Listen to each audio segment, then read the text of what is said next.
નમસ્તે દર્શક મિત્રો, આપનું સ્વાગત છે દલિત સાહિત્ય સર્જક સંવાદ શ્રેણીમાં. ઓશોએ કહ્યું હતું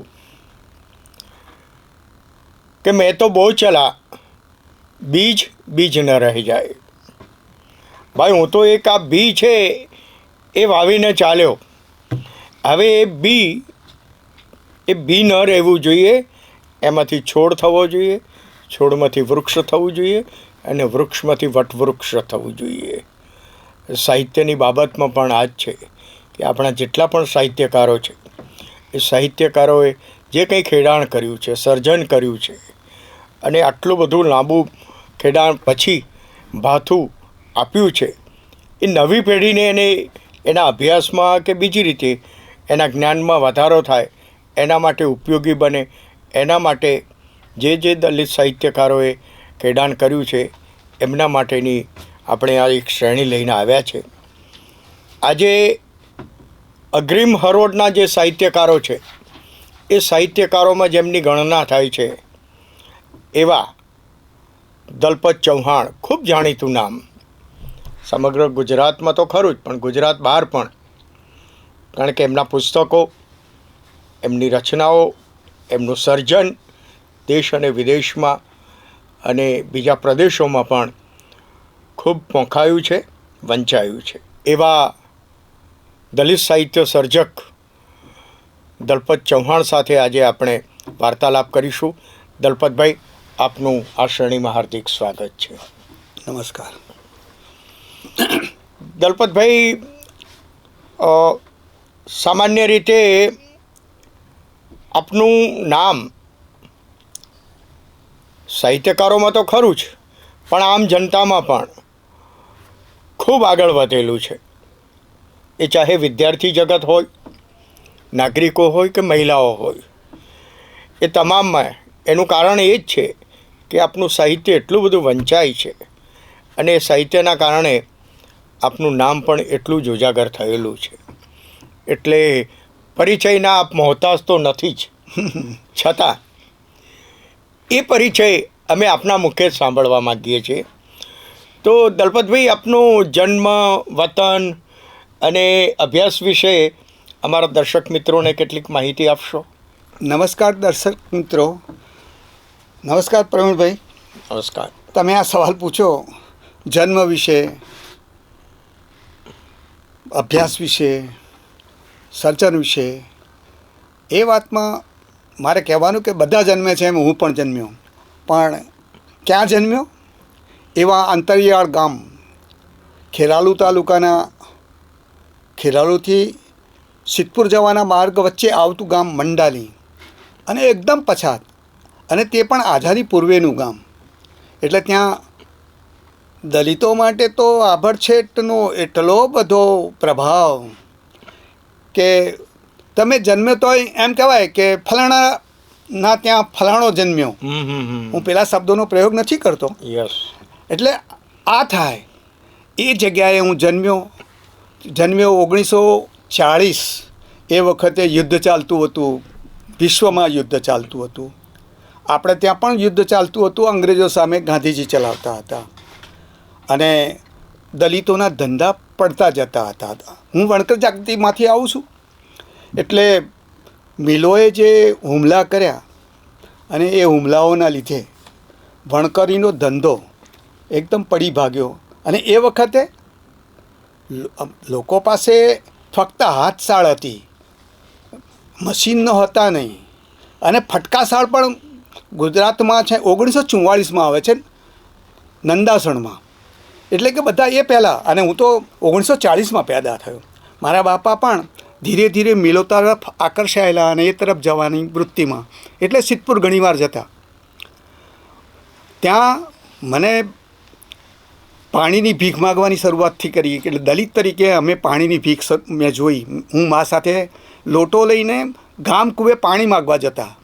એટલે મા માટલું લઈને જાય, હું લોટો લઈને જાઉં, અને લોકો ઉપરથી પાણી રેડે. એટલે શરૂઆતથી ન જાણે એમ કેમ લાગે કે પેલા લોકો કૂવામાંથી પાણી ભરે છે અને અમે લોકો, અમારા લોકોને કેમ આ લોકો પાણી ઉપરથી રેડે છે. એ પહેલી જ એક ગ્રંથિ બંધાઈ. એ પછી સ્કૂલનો વારો આવ્યો. હું સ્કૂલમાં 1947માં દાખલ થયો. એ વખતે આઝાદી આવી નહોતી. હું ગુલામ ભારતમાં એ વખતે સ્કૂલમાં દાખલ થયો. એટલે અમારી સ્કૂલ ગામના ઉત્તર દિશાએ એક નાનકડા ટેકરા ઉપર. એ ટેકરો પણ કેવી રીતે બનેલો? ટેકરો બનેલો એ વખતે છપ્પનિયા દુકાળમાં મંડાલી ગામ અને લુણવા ગામના તળાવ ખોદી એની પર એક ટેકરો બનાવી, એના પર સ્કૂલ બનાવેલી, એક મોટા હોલ જેવી સ્કૂલ, જેને 4 બારણા અને 8 બારીઓ અને 3 ધોરણની શાળા. પ્રવીણભાઈ, 3 ધોરણની શાળામાં બારણા છે ને એ દલિતોને અંદર જોવા માટેના, પાટિયું જોવા માટેના, અને એ પાટિયામાં જોઈને અમે ભણતા. એટલે હું તો છે ને પહેલાં મારા ભાઈ ભણતા તે બીજા ધોરણો ભણે, તો એ છે ને પશ્ચિમના દરવાજે મારા મોટા ભાઈ બેસે અને ઉત્તરના દરવાજે હું બેસું. મારા ભાઈ બીજા ધોરણનું ભણે તો અંદરની બાજુ જોઈને બીજું ધોરણ ભણે, હું દરવાજેથી અંદર જોઈને પહેલું ધોરણ ભણું. પણ જેવી આઝાદી આવી એટલે આઝાદીના પરિપાક રૂપે અમને સ્કૂલની અંદર બેસવાની જગ્યા મળી. એટલે એ જગ્યા મળી એટલે પાછી સ્કૂલની અંદર બધાની સાથે બેસવાનું નહીં. અચ્છા, બેસવાનું તો તમારે જુદા ખૂણામાં. પણ પેલી જ્યારે અમે 2 ભાઈ દરવાજાથી અંદર આવ્યા, હા, દરવાજાથી અંદર થળી ઓળંગી, હા, થળી ઓળંગીને અમે અંદર ગયા. પણ એ સારું એ રીતે હતું કે એક ખૂણે મારા ભાઈ બેસતા, એક ખૂણે હું બેસું, અમે એકબીજાને જોઈ શકતા. જ્યારે બહાર બેસતા ત્યારે દિવાલ વચ્ચે નડતી કે અમે એકબીજાને જોઈ શકતા નહીં. એટલે એ સ્થિતિમાં અમે ધીરે ધીરે ભણતા થયા.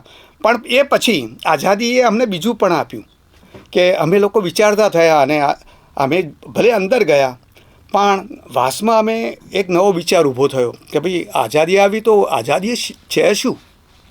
આઝાદી તો આપણે આવી તો ખરી, તો શું કરવું જોઈએ? તો કે આપણે વેઠવાળા બંધ કરી દઈએ. અને અમે લોકોએ વેઠવાળા બંધ કરી દીધા. વેઠવાળા બંધ કરી દીધા.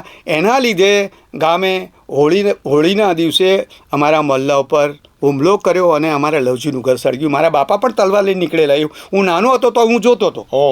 અચ્છા. એટલે બધા ધોકા, એટલે પ્રતિકાર, પહેલી વાર પ્રતિકારની વાત પણ આવી, અને એના લીધે પુરુષોએ ભાગી જવું પડ્યું. બધા પુરુષો ભાગી ગયા, સ્ત્રીઓ જ રહી. બીજા દિવસે પોલીસને, ધૂળેટીના દિવસે પોલીસ લઈને આવ્યા ખેરાલુથી, અને ગામમાં સમાધાન તો ના જ થયું, પણ કેસ થયા, પેલા લોકોને લઈ ગયા, કેસ થયા, સમાધાન ના થયું, અને આખરે અમારે પુરુષોએ ગામ છોડી દેવું પડ્યું. અને એના લીધે પિતાજી અમદાવાદ આવ્યા, અને આવ્યા પછી એમણે ચિઠ્ઠી મોકલાવી કે તમે લોકો અમદાવાદ આવી જાઓ. અને અમે સિદ્ધપુરના રસ્તે 3 નારચાવાળાએ ખોબેથી પાણી પીતા ગાડીમાં બેસીને અમદાવાદ પહોંચ્યા. અમદાવાદ પહોંચીને રખિયાલ ગુજરાતી શાળા નંબર 1માં ભણ્યા. પછી ટ્યુટોરિયલ હાઈસ્કૂલ 3 દરવાજામાં ધોરણ 8થી 11 ભણ્યા, અને ગુજરાત કોલેજમાં 2 વર્ષ, અને 2 વર્ષ સિટી કોલેજ, અને 1 વર્ષ લો કોલેજમાં. એમ ભણીને એક તો ગ્રેજ્યુએટ થયો અને લોમાં 1 વર્ષ કર્યું, અને પછી નોકરી મળી એટલે થોડુંક સ્થિર. એટલે આમ જોવા જઈએ તો આપનો જે પ્રાથમિક શાળાનો અભ્યાસ છે એ વતનમાં થયો. અને વતનમાં પણ આપણને જે અનુભવ થયો, અને એમ કહો કે સ્વમાન ઘવાય એવા પ્રસંગો પણ તમે નજરે જોયા, બાળપણ હતું છતાં પણ. અને ત્યારબાદ માધ્યમિક અભ્યાસ માટે આપ શહેરમાં પણ આવ્યા, અને ત્યાં પછી તમારી શૈક્ષણિક જે પ્રગતિ છે આગળ વધવા લાગી. આમ તમને જે પોતાના ગામમાં અને ગામમાં થતા જે વ્યવહારો, એના લીધે તમને દલિત હોવાનો એક અહેસાસ થતો. બરાબર. અને આ અહેસાસ, આ સ્વમાન ગવાના જે બનાવો બન્યા, મને એમ લાગે છે કે કદાચ એનાથી જ આપ દલિત સાહિત્ય તરફ વળ્યા હશો. એ વાત તો સાચી છે કે જે સ્વમાન ગવાવાની વાત છે, ત્યાં ઘણીવાર અપમાનો થયા છે, ખૂબ અપમાનો થયા છે. ખડું લેવા ગયો હોય તો અપમાન થાય, ગામમાં જઈએ તો રસ્તા કોઈ સામે આવતું હોય તો રસ્તો છોડીને ઊભા રહેવું પડે, માં તો અવળી ફરીને ઊભી રહે. એટલે આ બધી સ્થિતિઓ છે ને શરૂઆતથી જ અમે જોયેલી, અને એના લીધે મનમાં તો એક ગ્રંથિ બંધાયેલી કે આ સમાજ અમને કચડે છે, પરેશાન કરે છે. મને અમદાવાદ આવ્યા પછી અમારે રખિયાલમાં મજૂર મહાજન સંઘની લાઇબ્રેરીઓ ચાલતી, કબાટ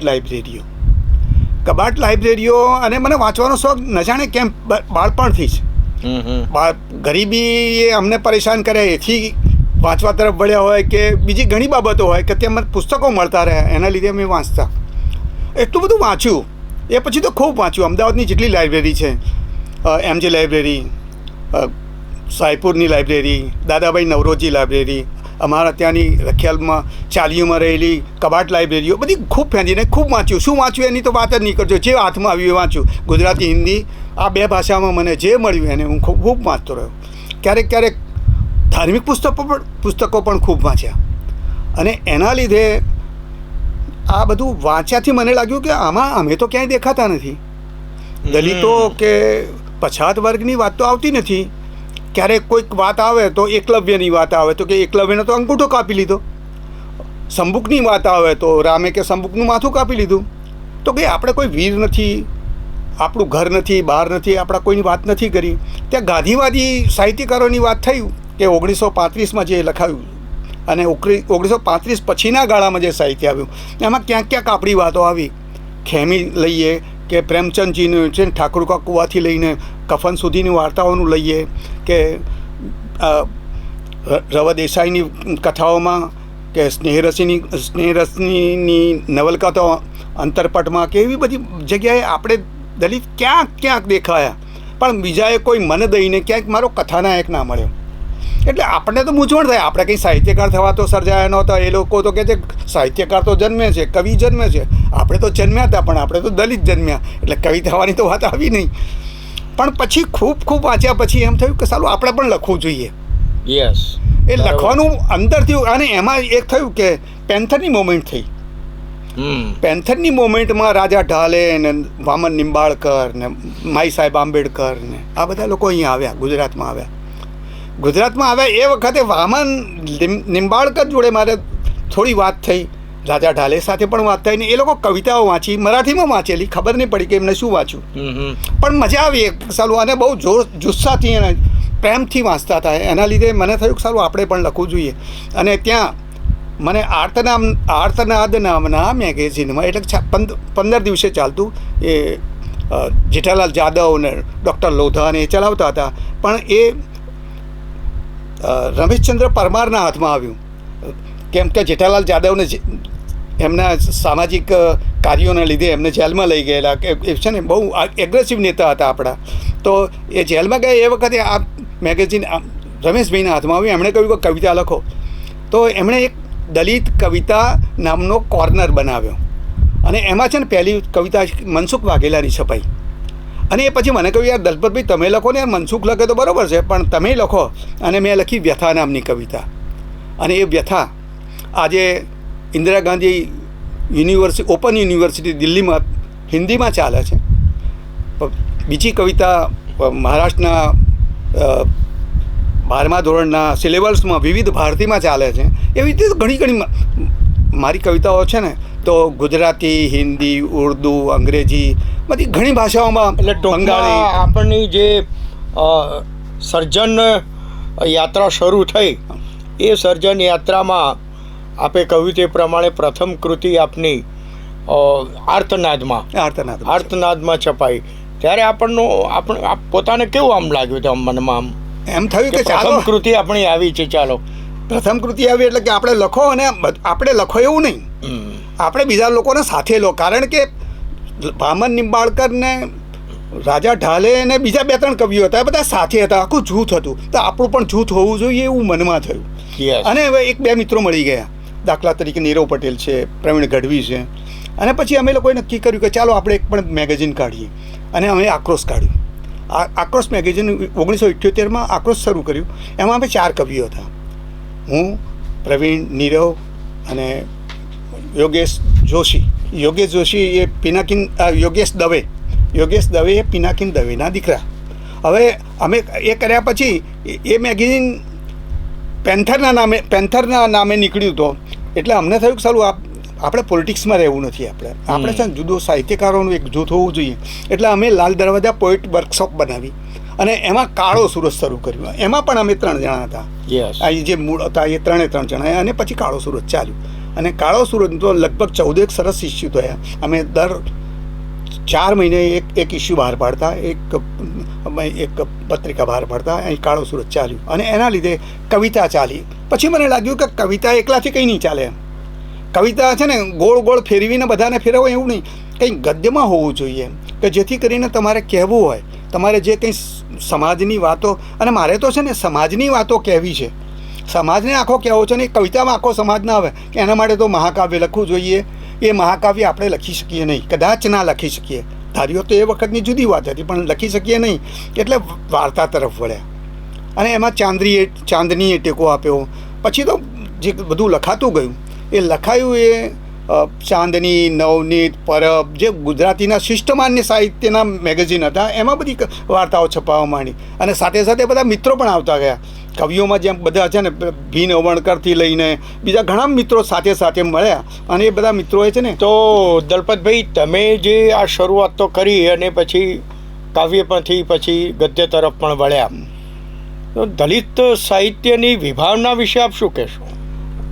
દલિત સાહિત્યની વિભાવના તો છે ને લોકો અર્થ બધા ગમે કે, પણ મેં જે દુનિયાનું સાહિત્ય વાંચ્યું, ગોરકીથી લઈને ગોવર્ધન રામ સુધીના વાંચ્યા, તો એમાં વાંચવાથી મને લાગ્યું કે આ તો અપર કાસ્ટ આગળ તો બીજા દેશના ગરીબોની વાતો છે, અમારી વાતો તો ક્યાંય નથી. એટલે મને લાગ્યું કે ભાઈ આ છે ને સાહિત્યમાં અમારો ઇતિહાસ હોવો જોઈએ. અને હું આ સાહિત્ય જે કંઈ લખું છું એ સાહિત્ય એ અમારો ઇતિહાસ છે.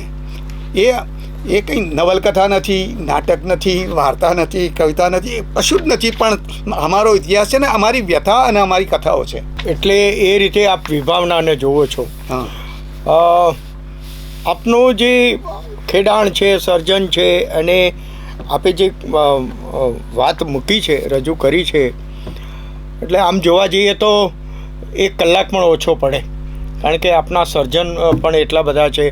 દેશ વિદેશની યુનિવર્સિટીઓમાં પણ આપના જે ખેડાણ છે એ અત્યારે અભ્યાસક્રમમાં પણ ચાલી રહ્યા છે. હિન્દીમાં પણ એના અનુવાદ થયા હશે, અંગ્રેજીમાં પણ અનુવાદ થયા હશે, અને ખાસ કરીને નવલકથામાં આપનું જે છે, આપ કંઈક આગળ પણ કંઈક આત્મકથા વિશે પણ કંઈક લખી રહ્યો છે એવું પણ આપ જ્યારે હમણાં જ ગુજરાત ગાંધીનગર સાહિત્ય સભાના એક કાર્યક્રમમાં આપ મુખ્ય મહેમાન પદે હતા ત્યારે પણ આપે વાત કરી હતી. અને આપની વાતની શરૂઆત કાર્યક્રમ હતો શબદ નામના દીપોત્સવી અંકના વિમોચનનો, પણ એમાં આપે જે વાતની શરૂઆત કરી એ પણ દલિત સાહિત્યને જે પ્રારંભ થયો એનું ખરેખર આપે બહુ સરસ ઇતિહાસ અને પ્રારંભની વાત રજૂ કરી હતી. આ બધા પછી ઘણા બધા આપે સર્જન કર્યા છે, ઘણા બધા પુસ્તકો લખ્યા છે, નવલકથાઓ લખી છે, વાર્તાઓ લખી છે, કાવ્ય સંગ્રહ પણ હશે. તો આવા કેટલા પુસ્તકોની આપના પ્રકાશ્ય થયેલા છે? લગભગ આમ તો 30 થી 35 જેટલા મારા પુસ્તકો છે. પુસ્તકોમાં મેં દરેકે ગુજરાતી સાહિત્યના દરેક વિધામાં મેં કામ કર્યું છે. મેં 2 કાવ્ય સંગ્રહ છે મારી 5 નવલકથા છે અને 6ઠ્ઠી નવલકથા હમણાં બુદ્ધિપ્રકાશમાં છપાઈ રહી છે હપ્તાવાર. 4 ને 5 વાર્તા સંગ્રહો છે મારા. 2 નાટક સંગ્રહ છે, એમાં 1 એકાંકી સંગ્રહ છે. એક મોટી વાત તો અમે એ કરી છે કે દલિતોના શબ્દ હોય એ શબ્દકોશ અમે એક કર્યો છે, જેના લીધે બીજા 2 સાહિત્યકારોએ એમના વિસ્તારના શબ્દકોશ કર્યા છે. જેમ ડૉક્ટર રમણ માધવે ચરોતર વિસ્તારના દલિતોના શબ્દો અને ડૉક્ટર દીનુ ભદ્રેસરિયાએ ઈડરિયા મુલકના શબ્દોની વાત કરી છે.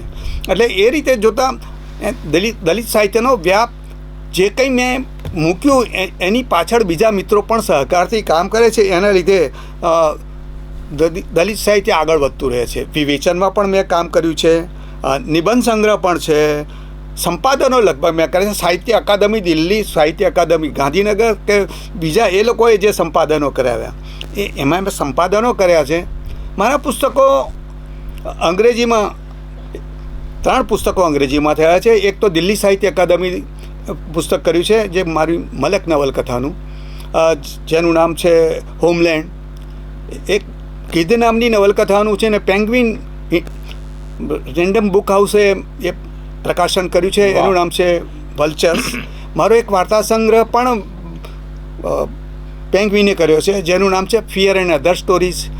એ ઉપરાંત મારા સાહિત્યના પુસ્તકો હિન્દીમાં થયા છે. ઠંડા ખૂન વાર્તા સંગ્રહ છે, ભોર વાર્તા નવલકથા છે. એ ઉપરાંત બીજી બે પુસ્તકો જે દલિત સાહિત્યનો ઇતિહાસ, એ પણ હિન્દીમાં અત્યારે મળવાપાત્ર છે. એ સિવાય મને પુષ્કળ ઇનામ અકરામ મળ્યા છે. ગુજરાત સાહિત્ય અકાદમીએ સમજો કે મને 5 ઇનામ આપ્યા છે, દરેક વિધામાં, વાર્તામાં, કવિતામાં, નાટકમાં, નવલકથામાં. એવી જ રીતે સાહિત્ય પરિષદે પણ 5 જેટલા ઇનામ આપ્યા છે. ખૂબ સરસ. એમાં પણ નાટકમાં, નવલકથામાં અને ગુજરાત સરકારે પણ મને 2 વખત સન્માન્યો છે. એ ઉપરાંત ઓલ ઇન્ડિયા રેડિયોના પણ 2-3 એવોર્ડ મળેલા છે. ગુજરાત દલિત સાહિત્ય અકાદમીએ પણ મને 3 વાર સન્માનનો લાભ આપ્યો છે. અને બીજા અન્ય કેટલાક 3-4 બીજા પણ એવોર્ડ મળેલા છે. એટલે આમ જોઈએ તો, અને વિવેચન પણ મારું કામ છે. વિવેચનમાં પણ મેં 3 પુસ્તકો આપેલા છે. એટલે આમ કહીએ કે સમગ્ર ગુજરાતી ભાષામાં જે કંઈ પણ લખાતું હોય એમાં દરેકમાં મેં કંઈક ને કંઈક નમૂના રૂપે દલિત સાહિત્યનો કયા પ્રકારનો નમૂનો હોઈ શકે એ રીતના મેં પુસ્તકો આપ્યા છે, અને જે મારા ઇતિહાસની વાતો છે. ખૂબ સરસ. દલપતભાઈ, તમે જે ખેડાણ કર્યું છે, ખૂબ મોટા પાયે ખેડાણની આપે વાત કરી છે, અને કદાચ એનો યશ આપણે ડૉક્ટર બાબા સાહેબ આંબેડકરને જ આપી શકીએ. કારણ કે આપે લખી છે કવિતા કે તારી સ્મૃતિને અર્પણ. હે અમર અછૂત સૂરજ, તે સર્જેલ પ્રથમ શ્વેત કિરણ નવમંડળમાં હજી ચમકે છે. તને ઉષા મળે તે પહેલાંના વર્ષોની કણકણમાં ભરેલા કાળાશ આણી છે પ્રકાશમાં. શ્વેત કિરણની ચમકમાં કૃતજ્ઞ નથી અમે, તારા પગલામાં મૂકી પગ થયા છીએ સિંહ. વાહ! તારા પગલામાં મૂકી અમે પગ, સિંહ થયા છીએ અમે. હવે લચેલા મોલમાં વિચરવું ગમે છે. તને મળેલ પ્રથમ કિરણનું પ્રભાત હજી ઉગે છે તારી સ્મૃતિ લઈને. જય ભીમ સાથે. અને ખાસ તો એ કહી દઉં પહેલાં કે આ કવિતા અમે આક્રોશના છેલ્લા પાના ઉપર પહેલી વાર છાપેલી 1978માં. ખૂબ ખૂબ આભાર દલપતભાઈ. તમારો પણ આભાર. અને સાહિત્ય સર્જક સંવાદમાં આપે જે વિશિષ્ટ પ્રકારે માહિતી આપી એ બદલ આપનો ખૂબ ખૂબ આભાર. ધન્યવાદ. तो व्हाट्सएप, ट्विटर, फेसबुक, इंस्टा जहाँ भी आपका अकाउंट है, इसे शेयर बटन के द्वारा वहाँ पर शेयर करें.